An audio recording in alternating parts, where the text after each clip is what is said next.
Hello दोस्तों, कैसे हो आप सब? आशा करते हो सभी अच्छे होंगे। हम भारतीय समाज पढ़ चुके हैं और एक और भारतीय समाज के बारे में हम पढ़ने वाले हैं। हम एनसीईआरटी की बुक से किए थे और ये इस दूसरे बुक का है, तो हम देखते हैं। चलो, भारतीय समाज में जो महिलाओं की स्थिति थी वो कैसी थी। भारत में महिलाओं की स्थिति समय समय पर परिवर्तन होती रही है। जो प्राचीन काल में नारियों को समाज में उच्च स्तर प्राप्त था। किसमें? प्राचीन काल में। ये याद रखिएगा, प्राचीन काल में क्या था? नारियों को समाज में उच्च स्तर प्राप्त था। उन्हें सुख, समृद्धि, शांति, वैभव और ज्ञान का प्रतीक माना जाता था। कब? प्राचीन काल पे। इसलिए दुर्गा, लक्ष्मी, सरस्वती के रूप में पूजा करने का विधान रहा है। मनुस्मृति के अनुसार यंत्र नायमस्तु पूज्यते रमन्ते तंत्र देवता, यंत्रतास्तु न पूज्यते सर्वस्त्र फलतः क्रिया। अर्थात जहाँ नारियों की पूजा होती है वहाँ देवता निवास करते हैं, और जहाँ इनकी पूजा नहीं होती है वहाँ सभी कार्य निष्फल होते हैं। परंतु धीरे धीरे समाज में नारियों को सम्मान कम होता चला गया। प्राचीन काल में सबसे ज़्यादा था। नारियों का समाज में उच्च स्तर प्राप्त है, तो ये आप याद रख लीजिएगा, बार बार बोल रही हूँ। प्राचीन काल में नारियों का समाज क्या था? उच्च स्तर पर था।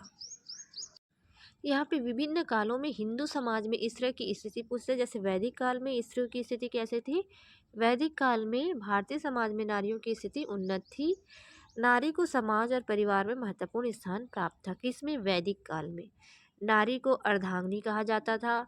पति पत्नी दोनों मिलकर यज्ञ करते थे। ये पॉइंट याद रखिएगा, क्योंकि वैदिक काल में नारियों को क्या कहा जाता था? अर्धांगिनी कहा जाता था, और उनका स्थान क्या था? अच्छी स्थिति थी।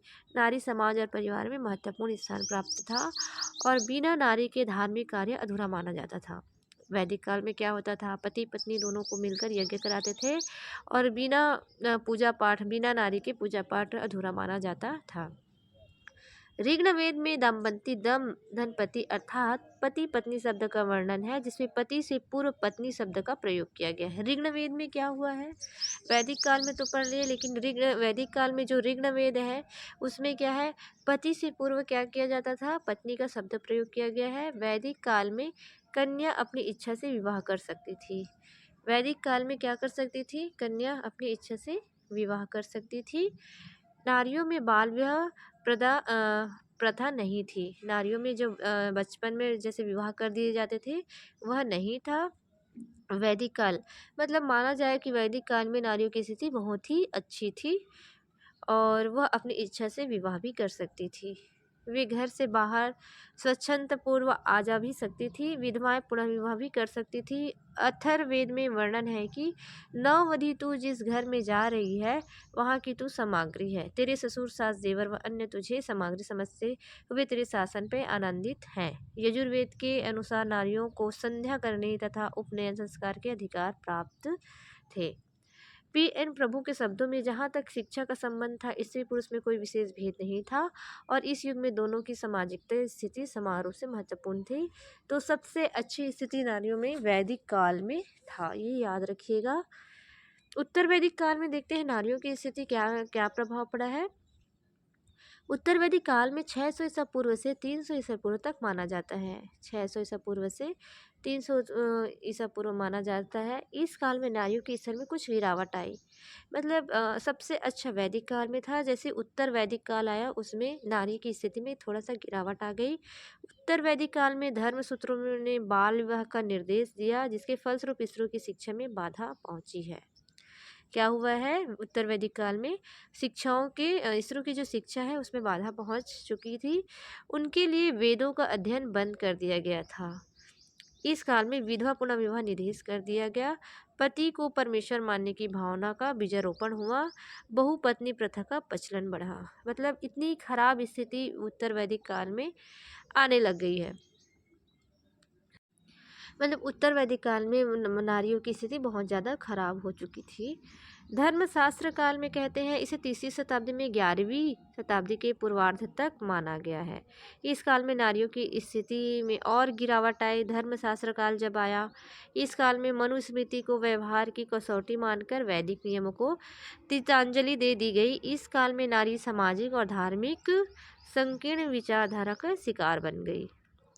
चंद्रवती लखनपाल के शब्दों में, वैदिक काल की वह नारी जो अपने प्रबल व्यक्तित्व के द्वारा देश के साहित्य और समाज आदर्श को प्रभावित करती थी, जो वैदिक काल में थी, तब परतंत्र, पराधीन, निसहाय और निर्बल बन चुकी थी। मतलब जो प्रभावित थी सब चीज़ों से, वो क्या बन गई थी? निसहाय, निर्बल बन गई थी।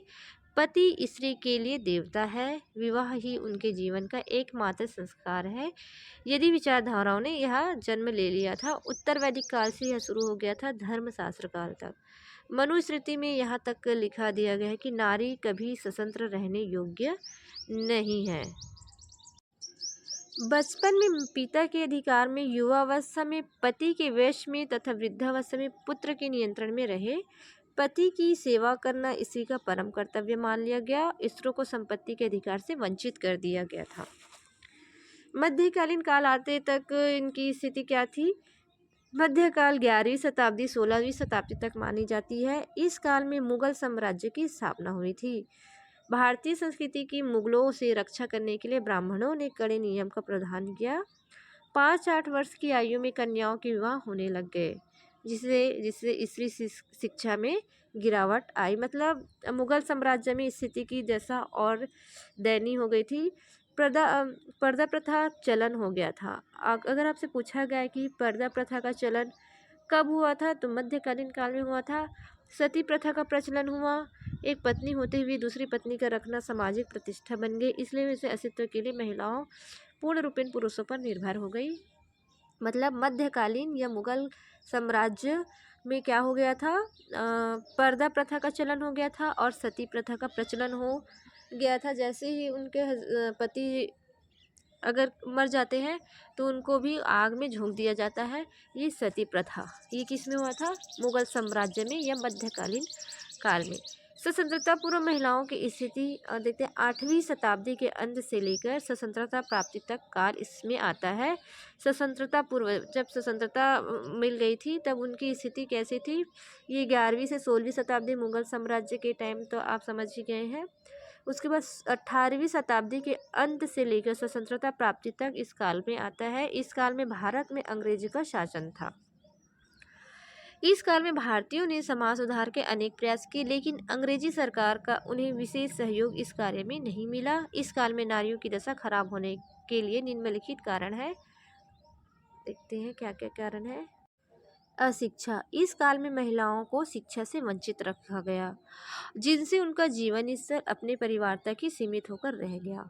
थोड़ी शिक्षा जिन महिलाओं को मिली, उन्होंने उनका उपयोग धर्मशास्त्र पढ़ने में किया, क्योंकि यह नैतिक धर्म माना गया है, इसलिए वे अपने अधिकारों से वंचित हो गई। पुरुष पर निर्भरता। स्त्रियों को अपने परिवार और पिता की संपत्ति से अधिकार नहीं था। कोई स्त्री चाहे भूख प्यास में कितनी भी पीड़ित हो, उनके द्वारा आर्थिक क्रिया करना स्त्रीत्व और कुलीनता के विरुद्ध माना जाता था। इसलिए स्त्री अमानवीय व्यवहार के पश्चात भी पुरुष की दया पर आर्थिक रूप से आश्रित थी।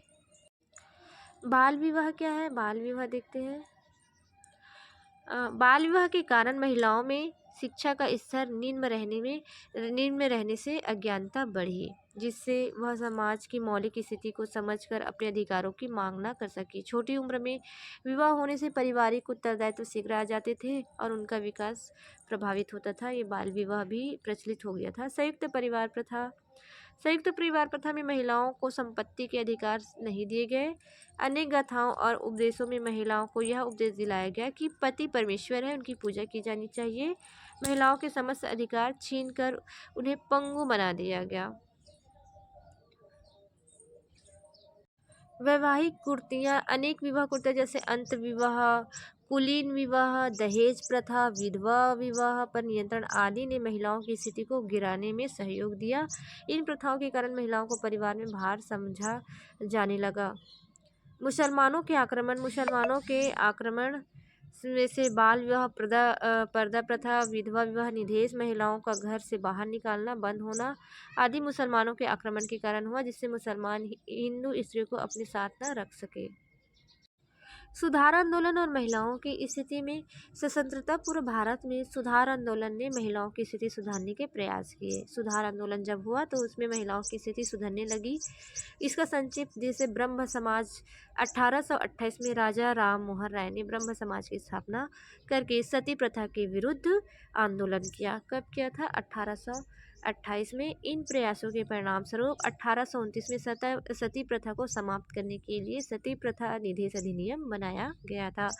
1828 में राजा राम मोहन राय ने जंग छेड़ी और 1829 में सती प्रथा को समाप्त करने के लिए सती प्रथा निषेध अधिनियम बनाया गया। राजा राम मोहन राय ने महिलाओं को संपत्ति के अधिकार देने, बाल विवाह समाप्त करने एवं महिलाओं को शिक्षा करने के लिए इस क्षेत्र में महत्वपूर्ण कार्य किए थे। राजा राम मोहन राय क्या थे? ब्रह्म समाज की स्थापना किए थे। आर्य समाज की स्थापना 1875 में महर्षि दयानंद ने आर्य समाज की स्थापना कर वैदिक आदर्शों की ओर हिंदू समाज को ले जाने का प्रयास किया। इस संस्था ने उत्तर भारत में महिला शिक्षा का प्रचार करके पर्दा प्रथा तथा बाल विवाह रोकने के लिए अच्छा कार्य किए गए थे। किसका? आर्य समाज की स्थापना दयानंद सरस्वती ने किया था 1875 में। यहीं पे ईश्वरचंद्र विद्यासागर ने उन्होंने बिना किसी संस्था की स्थापना किए व्यक्तित्व स्तर पर महिलाओं की दशा सुधारने के लिए विधवा पुनर्विवाह पर बल दिया तथा बहुपत्नी विवाह संबंधी परंपरा नियम का विरोध किया और स्त्री शिक्षा बल दिया गया। उन्होंने अपने पुत्र की शादी एक विधवा स्त्री से करके आदर्श प्रस्तुत किया। उन्हें प्रयत्न में 1856 में हिंदू विवाह पुनर्विवाह अधिनियम पास हो गया। 1856 में हिंदू विधवा पुनर्विवाह अधिनियम पास हुआ। ये बहुत ही जरूरी क्वेश्चन है, इसको याद रखिएगा आप लोग। समाज सुधारकों के प्रयत्न से ही 1891 में एज ऑफ कंसेंट बिल पारित हुआ था। समाज सुधारक के प्रयत्न से ही क्या हुआ था? 1891 में एज ऑफ कंसेंट बिल पारित हुआ, जिसके द्वारा लड़कियों की विवाह के लिए आयु जो है 12 वर्ष निश्चित की गई। केशव चंद्र सेन के प्रयत्न के फलस्वरूप नेटिव मैरिज एक्ट पास हुआ, जिससे बहु विवाह को दंडनीय अपराध माना गया और बाल विवाह निषेध ठहराया गया तथा अंतर्जातीय विवाह को मान्यता दी गई। 1917 में महिलाओं की भारतीय समिति चेन्नई की स्थापना की गई, जिसमें इसमें समिति एनी बेसेंट को अध्यक्ष चुना गया। इनके अतिरिक्त कुछ अन्य महिला संगठन जैसे भारतीय स्त्री मंडल, पुनः सेवा सदन, सरोजनी दत्त महिला समाज आदि का विकास हुआ। इन विभिन्न संघों ने 1929 में एक साथ मिलकर कार्य करने के लिए अखिल भारतीय महिला सम्मेलन का गठन बनाया था। कब? 1929 में। इस सम्मेलन में संगठित रूप से अपना कार्य 1929 में प्रारंभ किया, जिसके मुख्य लक्षण हैं जैसे कि स्त्री शिक्षा के प्रसार के लिए सक्रिय कार्य करना, दहेज विवाह, बहु विवाह और विवाह से संबंधित अन्य कुरीतियों को दूर करना, स्त्रियों के लिए समान अधिकार और अवसर प्रदान करना, स्त्रियों को नागरिकता की शिक्षा देना और उनके नैतिक स्तर को ऊंचा उठाने की कोशिश करना। और ये पांचवा है अंतर्राष्ट्रीय सद्भावना एवं विश्व शांति के लिए कार्य करना। अखिल भारतीय स्तर पर कार्यरत अन्य महिला संगठनों में महिलाओं की राष्ट्रीय समिति, विश्वविद्यालय महिला संघ और कस्तूरबा गांधी राष्ट्रीय स्मारक समिति, ईसाई नवयुवती समिति प्रमुख है। ये संगठन शहरों के साथ साथ ग्रामीण क्षेत्र में भी शिक्षा, स्वास्थ्य और कल्याण के कार्य करते हैं। महिलाओं में शिक्षा का प्रसार और अपने अधिकारों को और कर्तव्य के प्रति जागरूकता इन्हीं सुधार आंदोलनों के परिणाम हैं। अंग्रेजों द्वारा पारित कानून। अंग्रेजों ने क्या क्या पारित किया था कानून, इसके बारे में देखते हैं। महिलाओं में भारत में महिलाओं से संबंधित ब्रिटिश सरकार ने निम्नलिखित कानून पास किए थे। सती प्रथा निषेध अधिनियम 1829। 1829 से पहले भारत में सती प्रथा प्रचलित थी। 1829 से पहले, जब 1829 नहीं था उससे पहले क्या प्रचलित थी? सती प्रथा प्रचलित थी। पति की मृत्यु के समय उनकी चिता में पत्नी का जबरदस्ती धकेल दिया जाता था। राजा राम मोहन राय ने बड़े भाई जग मोहन की मृत्यु होने पर उनकी भाभी को स्वयं उनकी इच्छा के विरुद्ध बलपूर्वक चिता में जला दिया गया। मतलब ये कहा गया है कि जब राजा राम मोहन के बड़े भाई की मृत्यु हुई तो उनकी भाभी को स्वयं उनकी इच्छा के विरुद्ध, उनकी इच्छा भी नहीं थी और उसे बलपूर्वक चिता में जला दिया गया। इस अमानवीय दृश्य से मन में इन मन में विचलित हो उठा और उन्हें तभी इस सती प्रथा को समाप्त करने की शपथ ली। राजा राम मोहन राय के प्रयत्नों में 1829 में सती प्रथा निषेध अधिनियम बना। हिंदू विधवा पुनर्विवाह अधिनियम 1856। हिंदू विवाह पुनर्विवाह अधिनियम कब बना था? 1856 में। 1856 से पूर्व हिंदू विधवा पुनर्विवाह का प्रचलन नहीं था। विधवाओं को अपने मृत पति की संपत्ति से भी अधिकार भी नहीं। उनकी स्थिति बहुत शोचनीय थी। मतलब उनके पति के मरने के बाद उनकी संपत्ति से अधिकार भी नहीं था। कुछ विधवाओं ने धर्म परिवर्तन कर ईसाई या इस्लाम धर्म को अपना लिया।